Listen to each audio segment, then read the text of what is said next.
Yeah.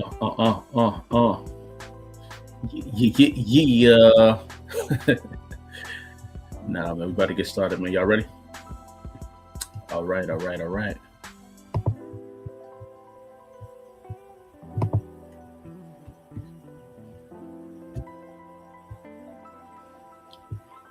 And just like that, we in the building. What's going on, Chief? Oh, I know I'm a little comfortable today. You see the robe, man. Lord have mercy. Don't see the robe, right? Ready for action. First and foremost, how is y'all weekend going? I know it's about to be Monday already, but how's the weekend? It's going by quick. Yeah, It's going by apparently. so quick. Saturday was a blur, right? Man, It's 6 p.m. already. it's 6, bro. I feel like Why are you doing I this? feel like it was Thursday yesterday. It was. Mm, It literally Why are was. you doing this? What? I just don't understand why. I don't understand why y'all are doing this. Because we need to talk about the expansion of time itself. You know what I'm saying? What Lloyd, I already know exactly. you're going to get him started. You So know, Lloyd is the disheveled scientist. So you know what I'm We ran out of time 2 weeks ago. saying? So without further ado, man, welcome to Concrete Approved, y'all. The greatest show in the world where we highlight the greatest individuals on the planet in their respective fields. And the guests I have today are kind of in every damn field possible.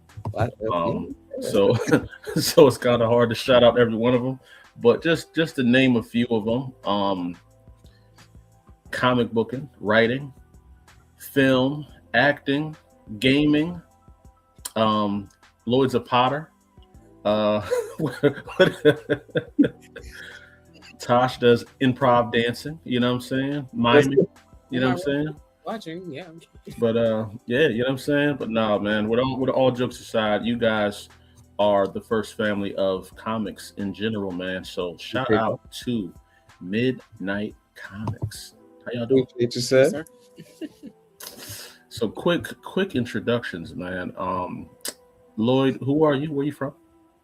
Well, okay. Well, shoot. Yeah, I'm originally from, well, of course, Lloyd Jones. Originally from Hawaii, Oahu, Hawaii. Military brat. So, we traveled around a little bit. Well-traveled, well-known man about town. Now you know that has negative. Okay, that has negative connotation. I am not a well-known man about town. You learn that. But yeah, that's where I'm from. Lived in Kentucky, Central America for a hot second, New York, Philadelphia, and then eventually Georgia. And you, Tashi. Talk to us nice. Well, of course, my name is Natasha. I go by Tashi. I was actually born in Long Island. And then New York. moved down here because New York is expensive. And I've been in Georgia ever since. So would y'all consider yourself Georgians, like full blown? At this point, We've been here for 30 years, so 30 years is wild. So yeah. somewhere close enough, 20-something pushing. No, wow, wait, Oh, yeah. no, my brother is 6 years younger than me. He was born in Georgia. He was born here, and he yeah. is 30. Yeah. Well, y'all might as well just chalk all them other locations and Yeah. just say, yeah, I'm from Georgia. At this point, Pack it up. I get to go back home and visit quite often. At least I did in my 20s, so I'm good.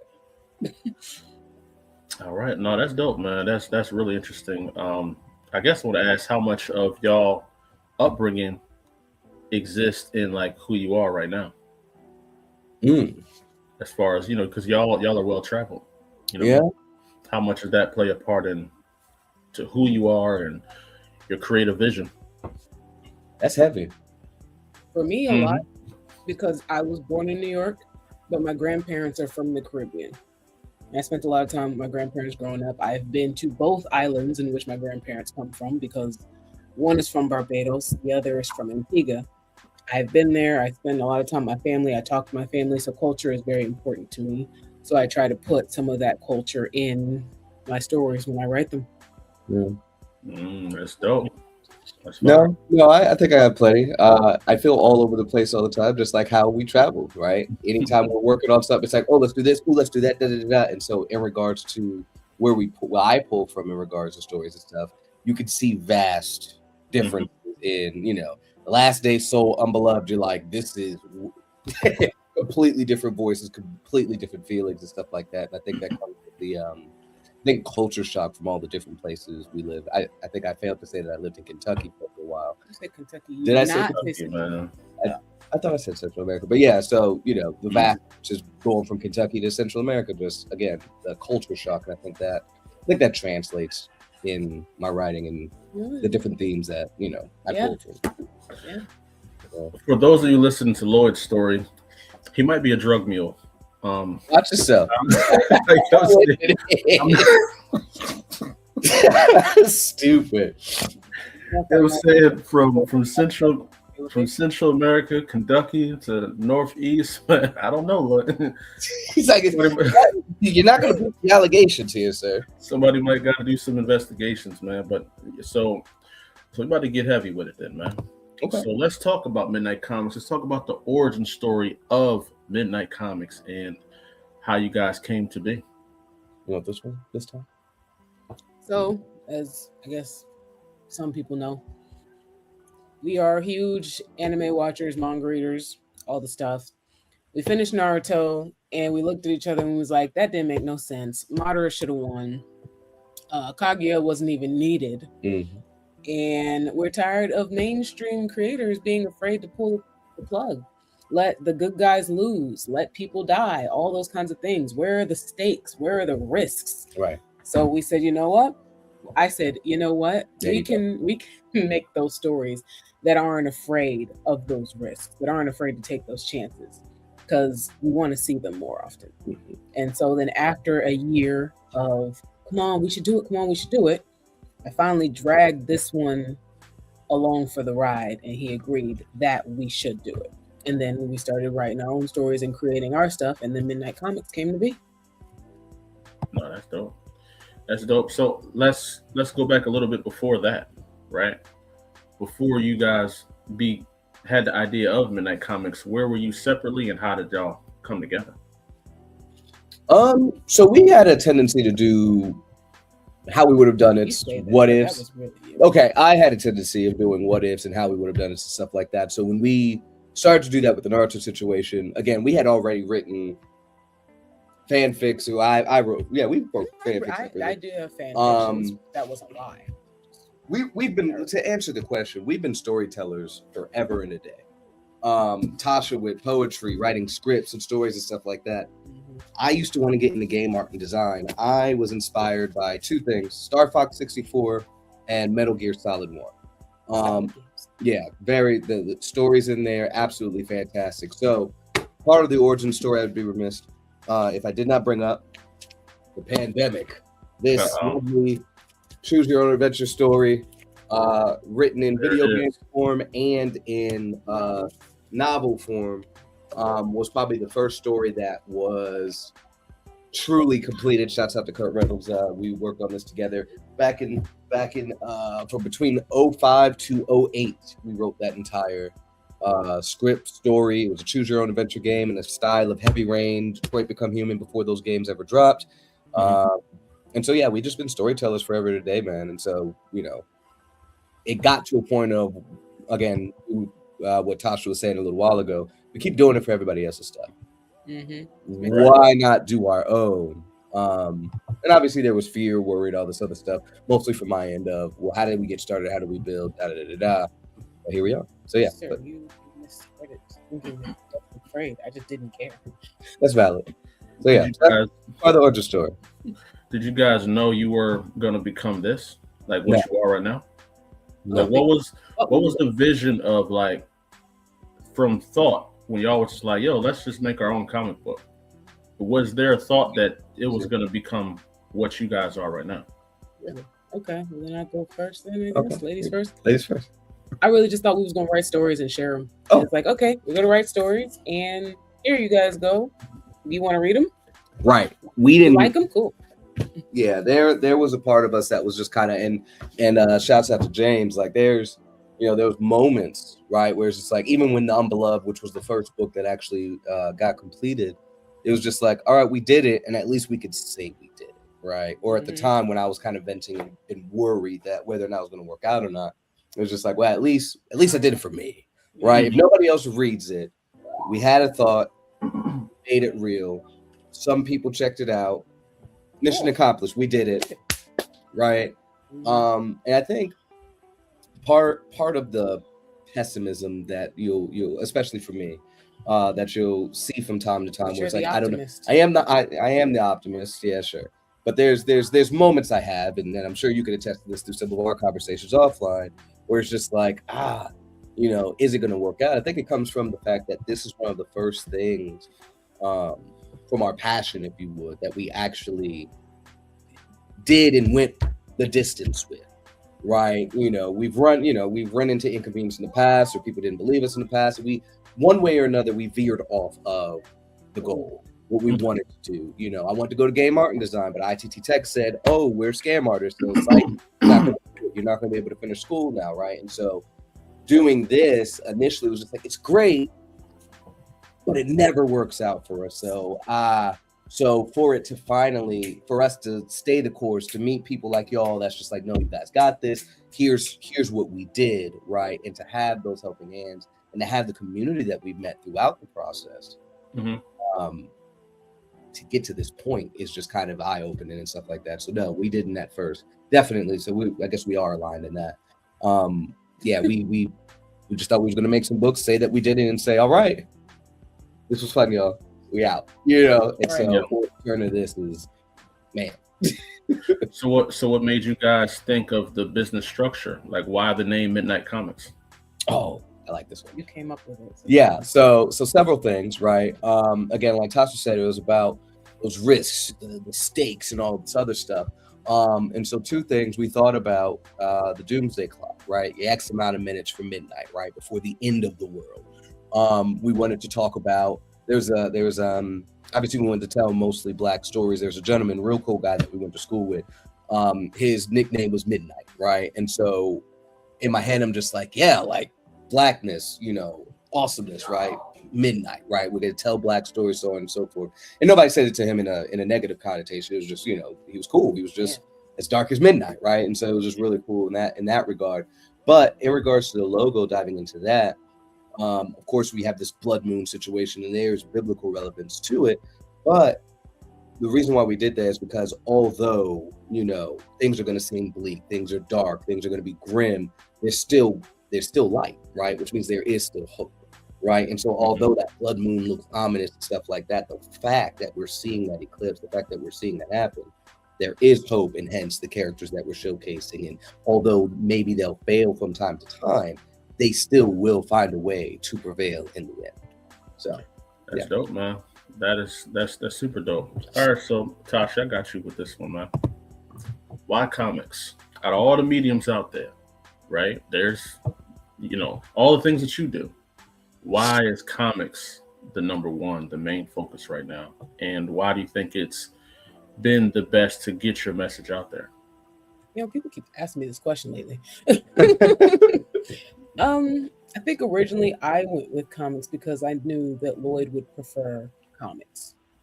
And I knew he had written a manga back in high school, where at a time when I was still trying to write a novel.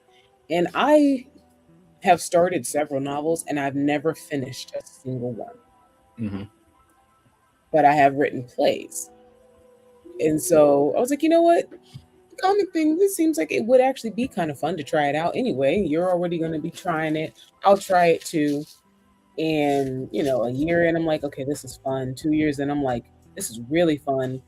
5 years in, I'm like, I absolutely love this. I adore this. I enjoy it so much. It makes me very happy to write comics. And I've learned a lot as an avid lifetime reader. And I've gotten to the point where I've started going around and going to conferences and speaking engagements where I talk about using comics to push literacy over novels and chapter books, because I think they work better overall. I've seen that in teaching my kids to read. I've seen that in other kids that I've worked with, and it's just become this huge passion for me. And I feel like, even though I've read comics my whole life, I feel like in the last few years, I've definitely been like, everyone should be picking up a comic. I don't care who you are. I don't care what you like. Yeah. You should be reading a comic book. It doesn't have to be a superhero comic book. It doesn't have to be that. There are romance comics. There are sci-fi comics. Comics is a medium. There are several genres. So if you have never picked up a comic, you should be picking up a comic book. No, that's dope. In an alternate reality, there were no comics. What would you be doing with the same message, same vision? Unfortunately, probably novels. You know what? Take literature straight off the table. Take it straight off the table. No literature, no books, no nothing. What would be the other alternative to this in an alternate reality? See, that's the crazy part. Unless we just make up new words, there is no alternative to literature because literature is in everything. Sure, I could say I'll make movies, but you need to be able to read and write to do movies. Right. You need to be able to read and write to do animations because we need scripts. You got to read those scripts because So you're saying there's no reality where y'all ain't making comic books, or at the very least writing something. Entertainment life, the world cannot exist. The world cannot move forward without literacy in reading. What's going on, Terrence? How you feeling, man? No, that's dope. That's dope. Lloyd, same question, man.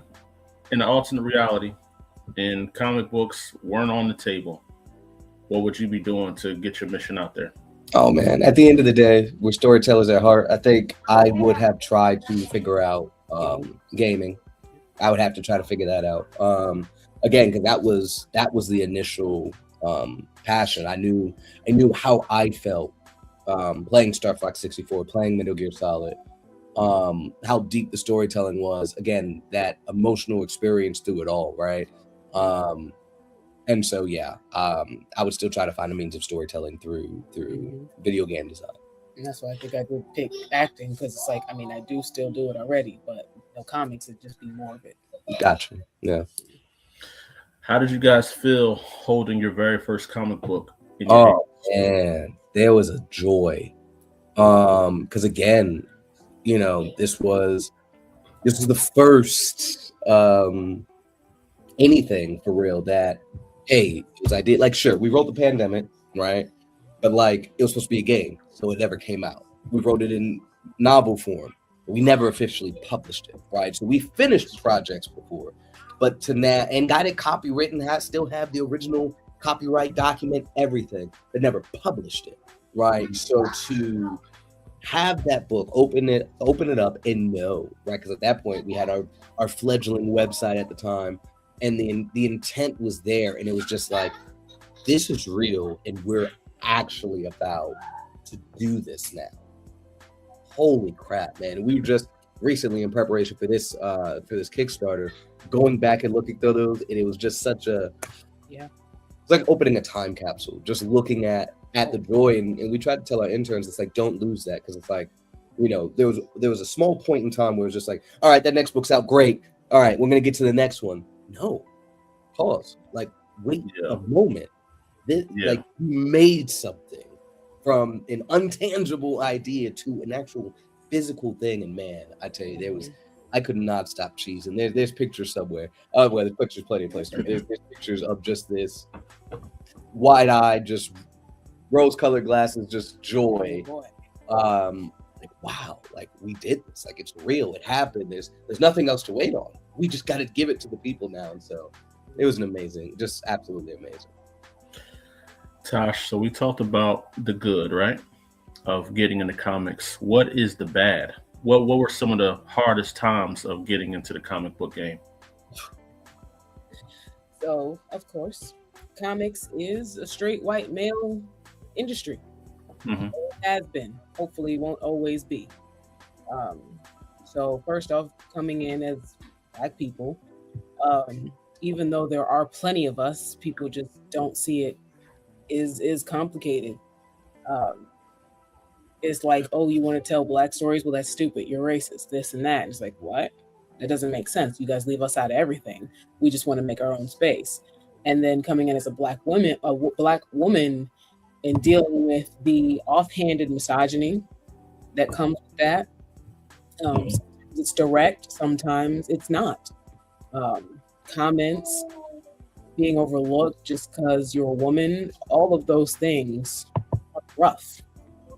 They're not going to stop me, but they are rough, they're annoying. But you know what? We get through it, we push by, and at the end of the day, we win anyway. No, that's dope. That's definitely fire, man. You know, y'all know I know. Y'all know I know the experience and what it's like and what it takes to get into this game and having that first comic book in your hand. Uh, I don't know about y'all, but the first one I got, seeing them edits, seeing things you got to correct, you know what I'm saying? Book texture stank, but just being happy that you made something, right? Right. Because going back and looking at that original one, stank, right? if I may steal this for a moment, I would like to. Okay. Oh yeah, no, please do, man. This is the original everything. See, don't look as bad. It don't. Crazy. You know what I'm saying? That original version of the logo on there, like it stayed. The font ain't all that great, but it was there. There it is. You know what I'm saying? And it's grown. And the edits will come, but man, so glorious. The first one. Yeah, no, for sure. It made you guys who you are, but you know what I'm saying? Brief second, anybody that's on the stream, everybody's on the stream, first and foremost, hit the like button, right? Please do that. Secondly, share the stream, and most importantly, go support this Kickstarter. The link is in the bio. It's also in this comment section. You guys can see that. Make sure y'all go and check it out. You know what I'm saying? I know the white thing vacuuming back there. She better get it. She better get it in. You know what I'm saying? The audacity. This commercial break has been brought to you by Dice. With your vacuum cleaning needs. Loud ass vacuum, right?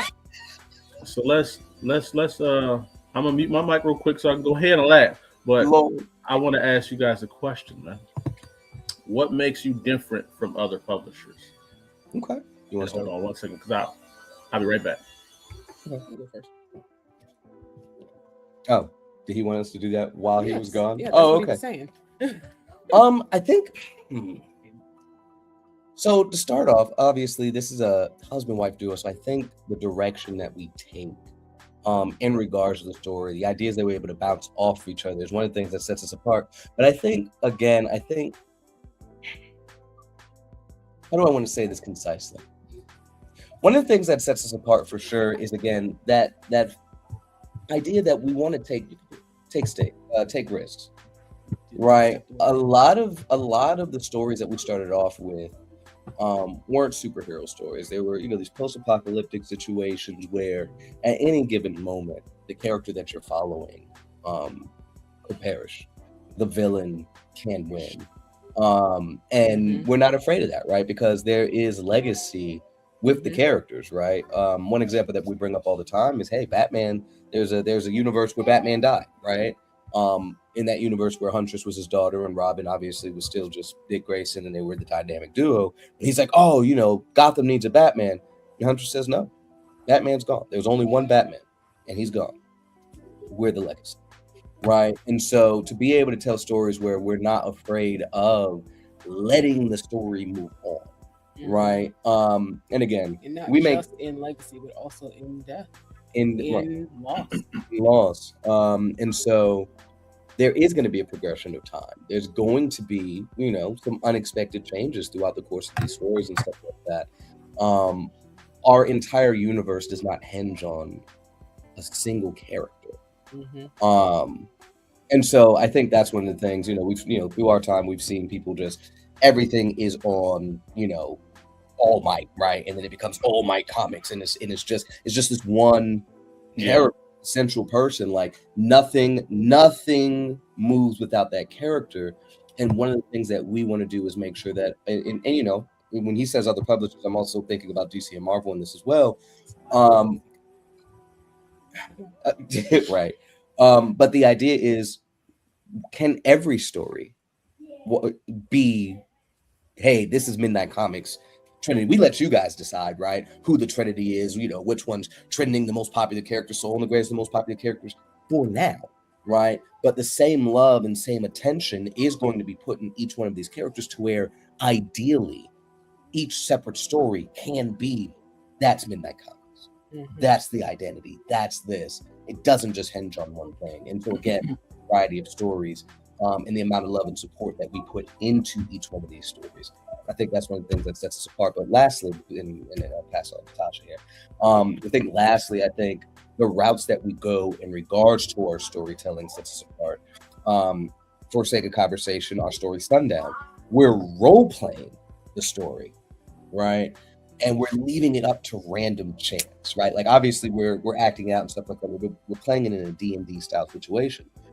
So if I decide to run out there and get myself shot in this story, then that's what happens. There's no do-over. There's no MacGuffin. There's no, oh, well, let's edit that and then switch it up so that it's our preferred thing. No, right? And now we're taking the reader through this journey alongside of us, right? We're using other methods to convey a story or to create our stories rather, and not just solely kind of that traditional kind of mindset or story form. There. I think you hit most of it. I was gonna say, other than that, we're family oriented. There are other comics, but I don't think anyone else does it the way we do. Where we work together, or even if stories that we work on separately, we come together to deal with them.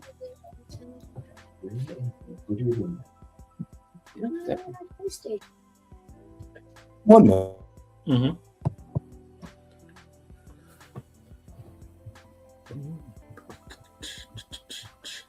And make sure y'all go and hit that like button, y'all. Make sure y'all go and support that Kickstarter, and y'all know the vibes, man. Keep on supporting, keep on sharing the stream. Speaking of family, kids, parenting, yay! No. Which is also our daughter will be inducted in since she's an artist now. But yeah, I think pretty much everything you said, but also making this a family and community affair when it comes to like the polls and let people be involved. And right, because we ask the community what do they like. Stories that are just like, wait, that's it? That's the end? Wait, no, wait. And I wrote one like that last year. So, and you know what? Here's my by the way, right? But I'm thinking about that whole thing with Jim Lee, like, oh, manga is doing better, or whatever the case is, the exact quote and stuff like that. But why can't we're taking elements from manga and incorporating that into our storytelling with comics. I've been told on numerous occasions, stories like Soul and Dogma feel very manga-ish at points, right? In regards to how the story progresses, in regards to how they utilize their powers. Hell, in Dogma, how they even call out some of the right? And so it's taking these different mediums that we've watched, again, whether you're reading books or not, whether we were reading books or not, was watching old school anime, big fan of Bubblegum Crisis, right? Just throwing that out there. Big fan, obviously, of Batman the animated series. But now, what if I take elements from Fist of the North Star and Bubblegum Crisis Tokyo 2040 and merge it with a Batman the animated series?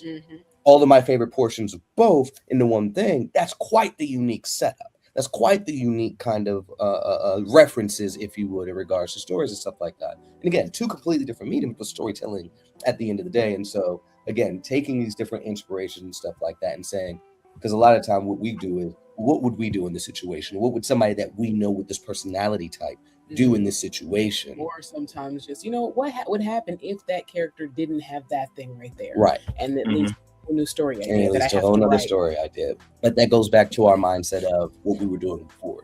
A lot of what ifs, how we would have done it based on the information that we have. Our favorite thing would be, one of my favorite things would be in a mall or something. It's just like, all right, zombie apocalypse happens right now with what you got, the knowledge you got, go. He does. There's no prep work. It's you as is now. Great. That's a story. And all I gotta do is be faster than the slow. Meteor comes crashing down from the sky. Now what? Yeah. Oh, you get closer to it. Oh, you might get powers, but would you actually go towards it?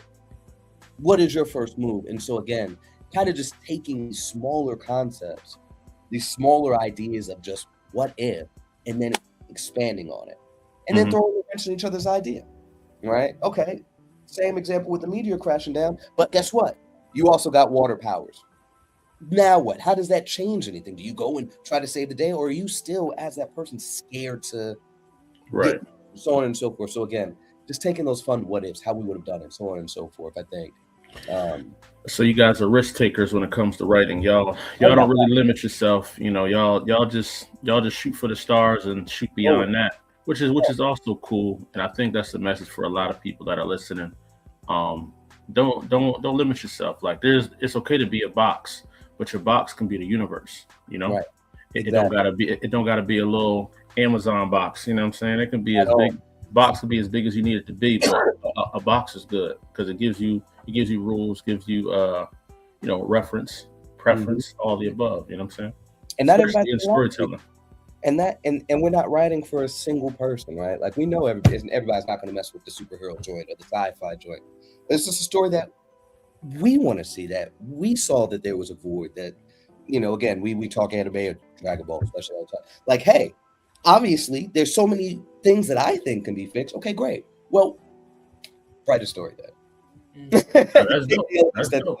That becomes a whole thing in and of itself. But anyway, yeah.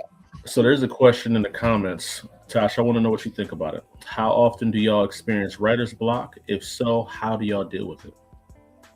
I don't think I get writer's block super often as much as I get distracted. So, like, occasionally, yeah, I'm just like, oh man, I don't know where I want to go with this.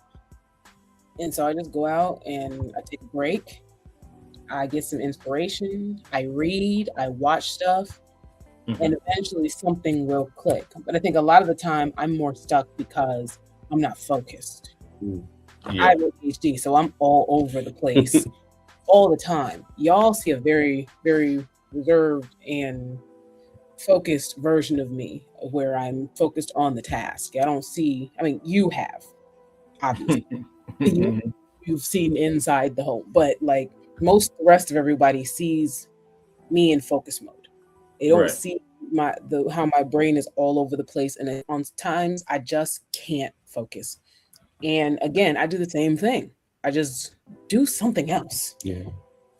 And usually I'm like, all right, I'm ready. I'm inspired. Let's get back to writing. Sometimes it's get back to writing The Gray, for instance, because it's like, oh man, I got to finish that up. I know where I want to go now. I've got it. And then I'm just in a flow state. Other times it's, I had a different idea and I'm going to focus on that because right now that's what I'm inspired to write. I think a lot of times we try to force ourselves to work on something we're just not ready to work on. We're not inspired to work on. We don't want to work on, instead of working on what it is we want to work on in that moment. Work on what it is you want to work on in that moment. And that makes it so much easier. Yeah. No, that's dope. For sure. Leads me to my next question for you guys. What legacy do you want to leave? When it's all said and done, if y'all was to close up shop, what you want people to remember about Midnight Comics? And both of you. That we followed our dreams and never gave up. That it's okay to tell the stories that you want to tell. And that the characters could look like you, be like you, be you, right? And showcase that you have value. You know what I'm saying? So yeah, I think concise version. Wow, Lloyd, you're so great, man. One day I wish I could be like you. It's daily basis with these two. Yeah. Oh my God. Oh man. Jeez, Lloyd. It's such an admirable dream. That's dope. That's dope. All right, Tosh, what legacy do you want to leave behind as a married couple, the first family of comics? Authenticity. Authentic stories from people who are as authentic as we can possibly be, who are real and who are creative. You know, want people to see that we are creative and we chose that, and that creative fields are definitely reachable no matter what, people will tell you. I know it's not as off limits as it was when we were all growing up, but there's still like a certain subset of people that's just like, you don't make a living in creative fields. That's a side project. Right. And I want people to see that, no, you can do this. You don't have to have a backup plan if it's what you really want to do. Right. Very, very admirable. Well, we got Steph Willie in the building. Hey, what's going on? That's dope. So, that's amazing. I love the legacy that you guys are looking to leave behind. Before we go to the next main topic of everything, shout that Kickstarter out one more time for me, Lloyd. Absolutely. So our Kickstarter, the Tales from Midnight 5-year omnibus, is live right now. 7 days to go. We're at 90%, and this omnibus is 630 pages, contains everything that we have worked on over the last 5 years. Includes our unreleased title, Attack of the Fog, as well as sneak peeks to other unreleased books like Dreamweaver, Sundown, God Hand, Birth of the Dragon Coil, but also the entire journey so far, right? So you'll see my original character designs for each of our characters, some additional backstories, some additional insight, creator commentary, the whole nine is going to be what's on there. So yeah, 630 pages, and it's a collector's item because once this Kickstarter ends, there will be no other opportunity to get this book. This is the only time it's available because you can only celebrate 5 years one time. So that's it. That's a fact. That's a fact. And while we talk about it, let's jump right into it, man. Let's talk Kickstarter, y'all. Let's talk Kickstarter.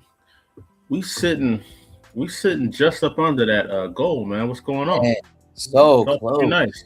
Talk to me nice, man. So this Kickstarter, you know what? Hold on just a minute, man. Cut the music, DJ. Cut the music, man. Jay, what we doing? But no, so let's see what we got here, man. Atlanta's first and largest Black family-owned indie comic book and manga publisher. We're celebrating 5 years. Hey everybody, I'm Lloyd. And I'm Natasha. Midnight Comics. For the last 5 years, you guys have supported us and supported our passions as we have worked on this business. From our character reveals, Kickstarters, unboxings, and even our first convention, you guys have been with us every step of the way.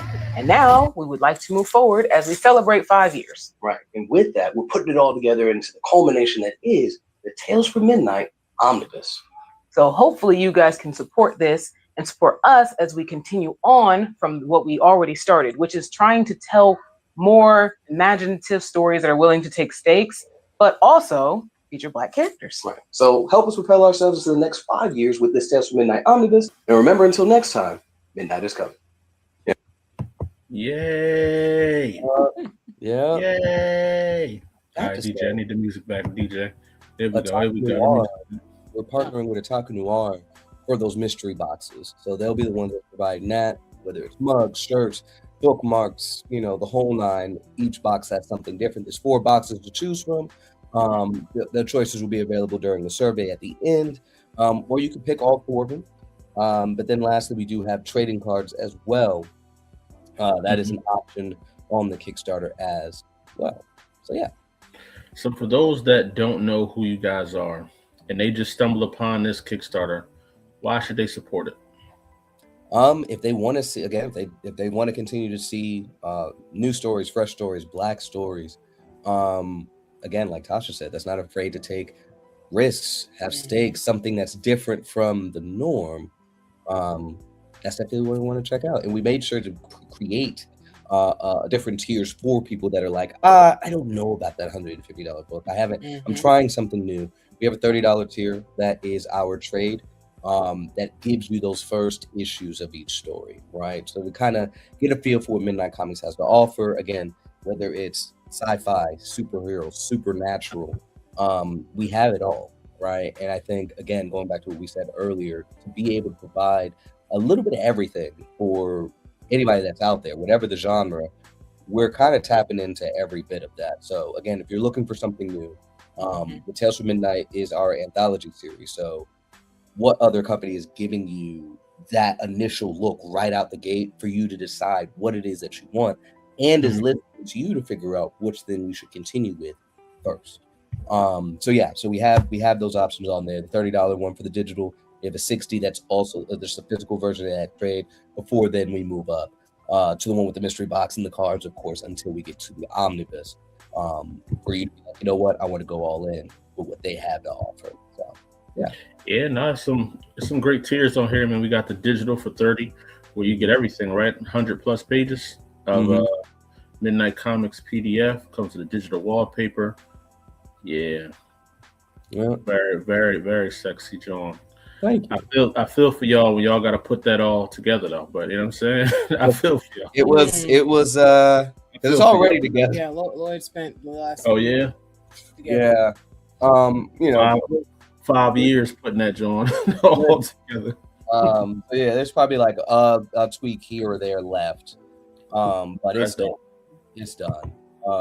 That's yeah, dope. it was every bit as tedious as you imagine. And we got like Tales I from like- Midnight. 60 Bones Omnibus right here, right? That's fire. No, that's not that's just the trade. That's the volume. Oh, okay. That's a trade That's right there. teaser, right? That's the the first 2 issues of Soul, right? The initial Tales from Midnight situation. However, the omnibus is everything. Every single story. Again, the commentary, old drawings, the sneak peeks, all that other stuff. The 630-page book is the omnibus. The 100+ page book is the trade. 630 is crazy, man. Got Yeah. that omnibus it wide, man. The omnibusy. The That's like- omnibusy baby. I got to tell in the mystery box. That's fire, man. This is a dope experience. Like, how much went into that? Like, when you guys were planning this, were y'all really thinking about the experience that the fans and the consumers would get? You know, Absolutely. Yeah. We utilizing our previous Kickstarters as reference, other successful Kickstarters that have succeeded. Like, that's again doing the market research, right? The kind of tirelessly going through and going, right? Even offline conversations with others, just hey, does this make sense? Does this work? And again, if we're talking about just kind of the thought process, even in the pricing, right? It's, what'd you see? 30, 60, 90, 120. There's a gradual progression, right? And trying to make sure that it makes sense. That we wanted to stay at that 150 price. We wanted to make sure that we were doing a kind of a competitive price again with your Marvel and DC, right? One of my references was a Marvel Zombies book that I had gotten for, I think it was $175, and it was like, okay, now it's not as many pages as that, right? But we are indie, right? But we wanted to make sure it made sense, so it was like, okay, that's going to be $150. But now, what's going to come before it for all the people that's like, I don't know you yet. I don't know any of your stories. I don't know if I want to drop 150 on it. How low? What can we offer below that? And then that's when the Tales volume came into the picture. That's a book that we only sell at conventions. So there is a value. There is a desire for that, because people are like, oh man, can I get this on the website? Nah, you got to get it here. That's it. So there was plenty of people that have followed us at, from BlurCon, DreamCon, any of those other previous conventions, who were like, okay, that's the one I'll get to go ahead and try it out. So, okay, bet. What do we sell that for at conventions? And we kind of, again, price that accordingly. And so it's just, how do we raise it up to that 150 and beyond and make sure it makes sense? So, yeah, just, that's fire, again, man. previous experiences and bringing it all together. That's truly inspiring, man. This is a really big Kickstarter for you guys. I know this is a milestone already. It's already shattered all previous campaigns that you have done. So this is right here setting the bar By for long. this is setting the bar right here, man, for where you guys are going, and what's next coming down the pike, man. So we need to get to 100 backers. 100 backers will exceed this easily. So 13 of y'all, get up in there, man. Stop playing. Stop playing around. You know what I'm saying? Yeah. So now, last words for the Kickstarter, man. Please, back, sharing. Even if you don't back, if you can't back, sharing is the most important thing, because visibility, especially in the indie space, doubly in the Black indie space, is vital. Right, we're already going against the algorithm. We're already a drop in the bucket of all the noise that is social media. And so you sharing it and the fact you, your community, your fan base, your friends, your family, and be like, oh, okay, well, such and such likes this. Let me go check it out. And so please, the goal is definitely to get this funded this weekend, because it ends. Next Saturday is the 10 o'clock in the morning. It's done. It's over. So if we can get this funded, so that we can, when we overfund, we can start getting closer to that goal of releasing stories more frequently. Because again, that's one of the things that we hear a lot in indie. Is like, I'd check it out, but insert. You know how indie is. It'll be a year before I see the next thing. Well, let's fix that. Or it'll never come out. Let's fix that then. Let's get to a point where, like right now, Soul in the Gray, they pay for themselves now. We run a Kickstarter for it. It's done. It's in circulation. It's done. Right. But you still got to wait a little bit for it. Right now, with this Kickstarter and us funding beyond, right? Now we can get those other stories started, and then they can follow in the footsteps of the Gray and Soul, where those will take care of themselves. So it's like, oh man, you're not going to get Gray until August. Well, guess what? Last Day's dropping in July. Oh, Soul's dropping in June, right? And so let's, you know what I'm saying? So that's the goal. That's the goal to where they can take care of themselves. So please, again, back to the point: share, and share often. That's what you used to say about saving, right? The oldest and most reliable form of spreading the word has always been word of mouth, and now we also have social media to go on top of it. So, like, shouts out to Stephanie, who has backed and shared it.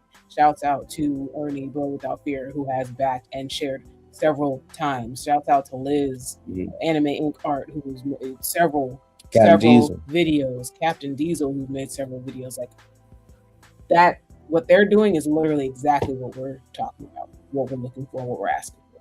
Yeah, and that, you know, Concrete Approved is all about community. So I love seeing what you guys got going on, man. I had to get you on here.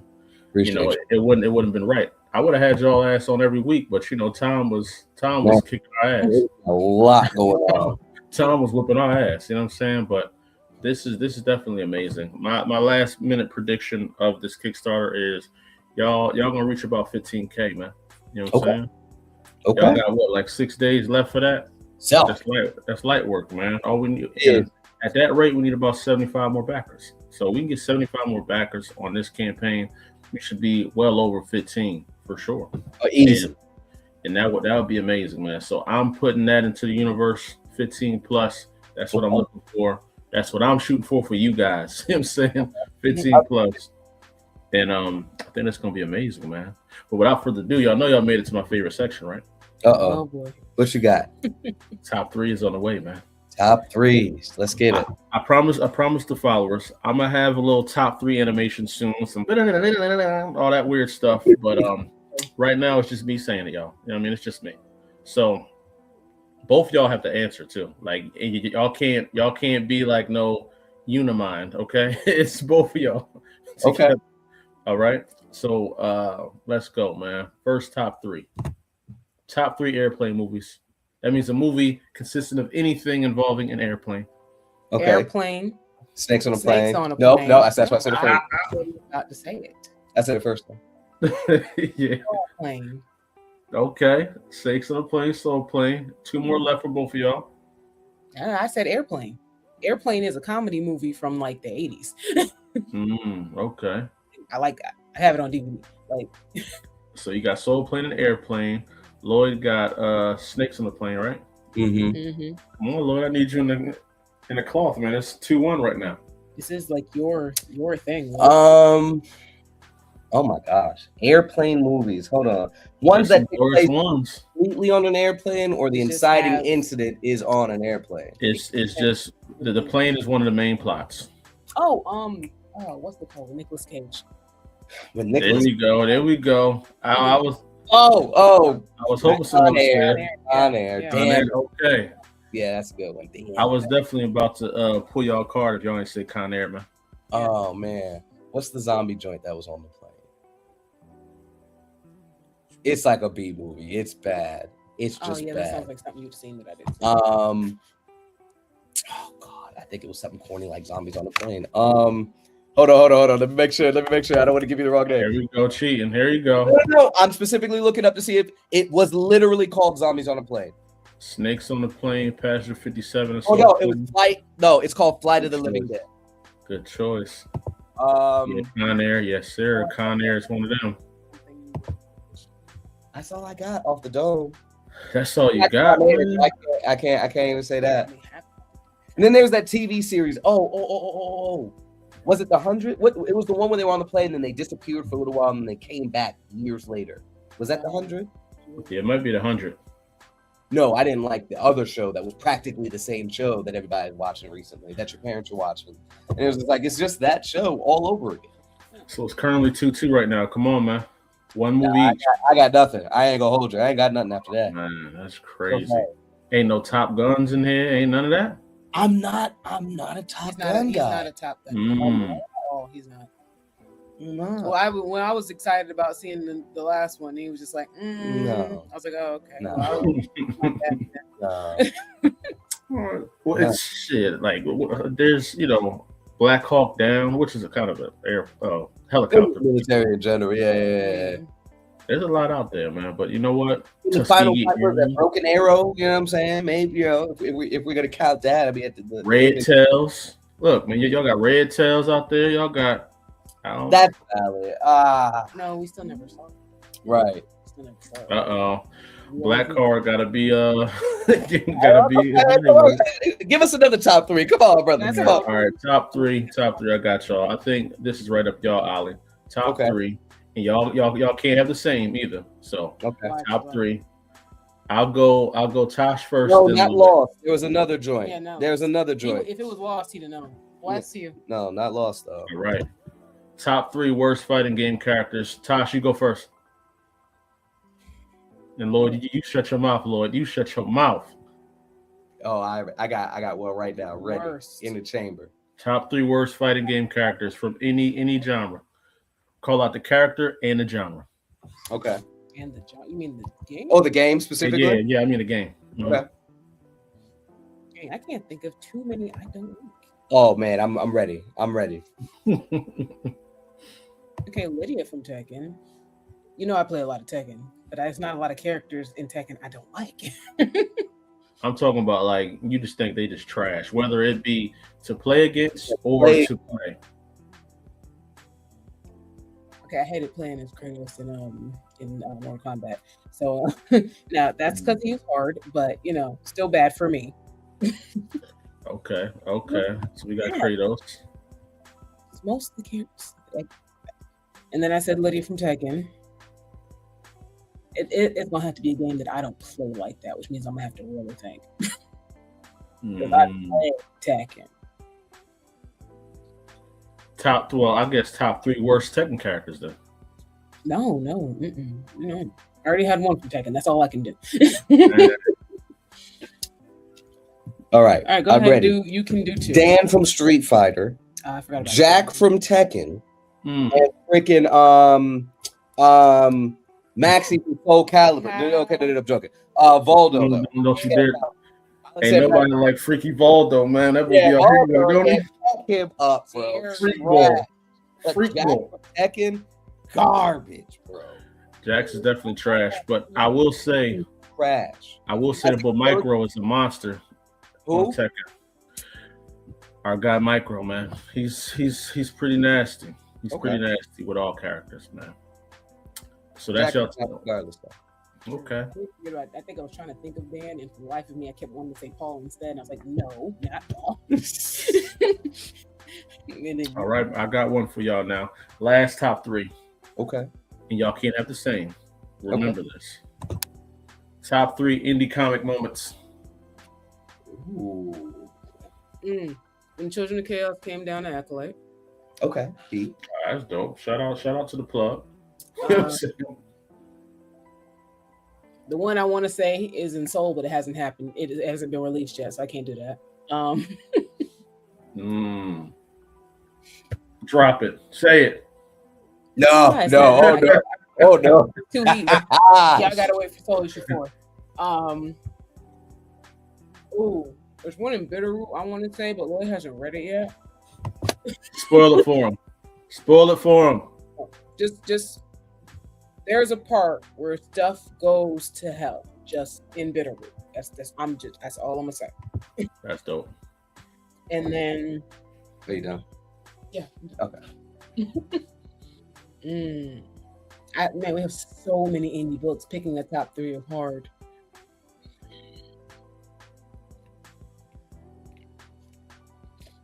Especially top three moments. Yeah, top three moments, man. And I'm trying to do 3 different companies too, not doing all the same people. All the books y'all have read, everything y'all have seen. Let the energy flow through you, Tosh. Come on now. One more. I'm truly shocked right now that you haven't brought Sun M up at all. God damn, yeah, that's true. That's crazy. What was the name? I always forget the name of the dang book, despite the fact that it was so good. Oh my god, it was so good. I couldn't pick a moment from that book. The whole book was just so good. The whole book was a moment. The clock has started, Tosh. You got 30 seconds. And it must be what you stamp. You know what I'm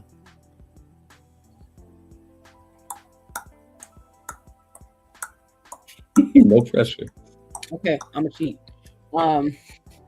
In the last day, when Iabani finally gets the dang sword and throws it and takes out the dude, that was heat. Good job. Okay. That's fire. Okay. Close us out, Mr. Jones. All right. So, I'm gonna show love here real quick. Issue 6, Acolyte. The whole club scene, the battle between Kalan and Buddy. Glorious. Okay. Got to give a shout out here with Ray Comics. That dark history. That with I guess technically it's Kale's parents. I would say spoilers, but you'd have to know who Kale is. But the futuristic time traveling shenanigans that take place and the sort of twist that happens. That's fair. Oh my god. Just so many, absolutely epic. And then I guess the last last one. Hold on. I might have to give a shout out to our amazing interns that created Chiroptera. It's a kind of horror version of a Pokemon Go situation. And the twist that the monsters are real. In that. That's dope. So yeah, it's when things go off the rails, right? In that story, no. So I think those are my top 3 moments. Is there any honorable mentions? Any honorable mentions? Yes. So in case y'all didn't know, so for the longest, I think Odina was like one of my favorite Concrete titles. I think you kind of solidified it with that full volume Acolyte 6. But when we have Lady T show up, and again, Odina's throwing her weight around, right? Up until that point, and you're just like, okay, who can stop her? And Lady T, like how effective she was, how powerful she was, how unmoving this character was. And she stays this threat until the end, right? And even though the day is saved, you're still just like, you kind of got lucky, right? But there's something that he did with that character, man. And I think you've got that with the less as well, the whole side tangent. But I think that's one of the honorable mentions right there is just that introduction to Lady T. I think that was issue 3 or 4, I think was really solid. Yeah. My honorable mention in Fumes. I gotta read that. You do. Yeah, I know. But yeah, in Fumes, when she's going through in the issue 1 through like her backstory and basically just how freaking raw talent she is. And that when she shows that was clean. I have one more honorable mention. Vibrant. When he unlocks his powers finally, spoiler alert, like he his parents are superpowered, his sibling has superpowers, but he's been training with them all this time, but his powers never activated. So when it finally pops off and it, the situation is what the situation is and it happens, right?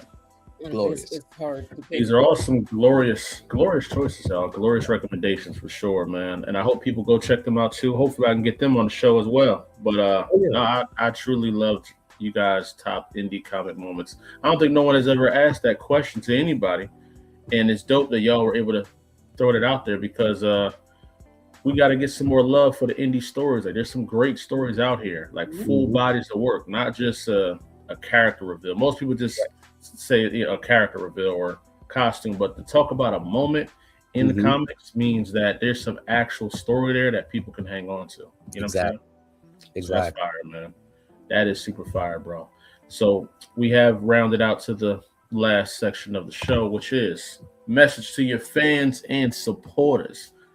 Let them know what you guys want them to know, where to follow you at, what you need them to support, and how many more backers you need to get to that 15K goal. Which one? Just the question in general. Yeah, just where to follow and stuff like that. Thank you, first off.